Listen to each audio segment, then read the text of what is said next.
Xin chào. Đứa cá lúa tao à? Tao à?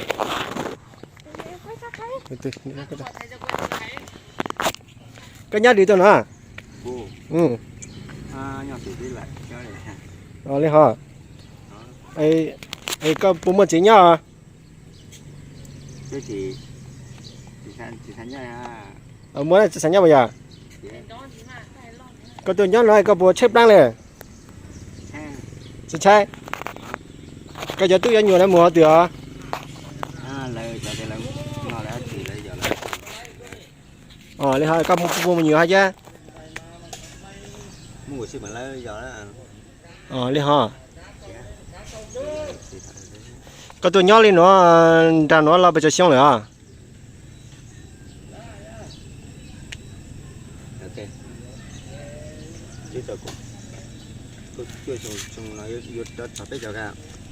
Lên hả?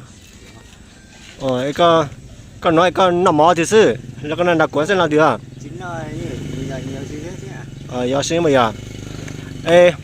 Cà phê tôi chẳng luôn á chưa chẳng này. Lại chứ gọi tao cái giờ thế à? Chứ ta kia bây giờ. Có thăm muốn nằm mò đi à? Chính nó chỉ cho nó nhá.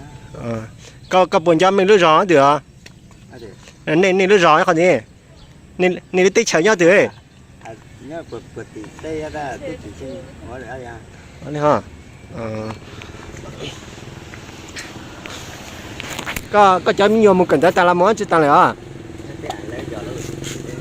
Này hả?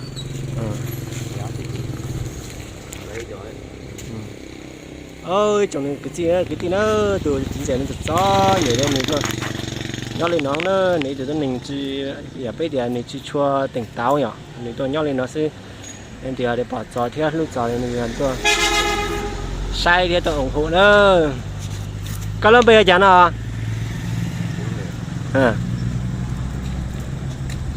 Hello chào.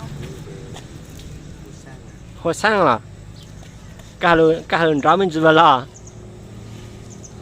nhanh chóng đi coi cũng mới em là cái gì mình biết hả tôi theo giờ tôi tiếp cứ cho một cú tua hai lửa nói cú tua cũng mới cầu sinh nhau mới thật đi hả nè dù mua vàng mua chỉ gì mua nhau dù vàng nó chỉ sẽ hết nhau là nói là thế mua bao mà kiện mà thì tôi phát cả chứ chỉ xem hoa lẽ gì cái này xem mình mà giờ thế thì mua một tiền nhà tiền cái này sửa rồi thì có tay vậy đó chỉ cứ cao mà dùng chứ chỉ mới mua còn sinh cái những cái hậu cái sang cái này thì tôi nó có rồi luật ta siêu rồi làm gì không vậy nhớ chồng nữa tôi nói ý thì chính giờ như chỉ chua tỉnh táo rồi nhớ tích thời thứ hai đó thì chua nhớ lên nữa thì bỏ lên cho ủng hộ ra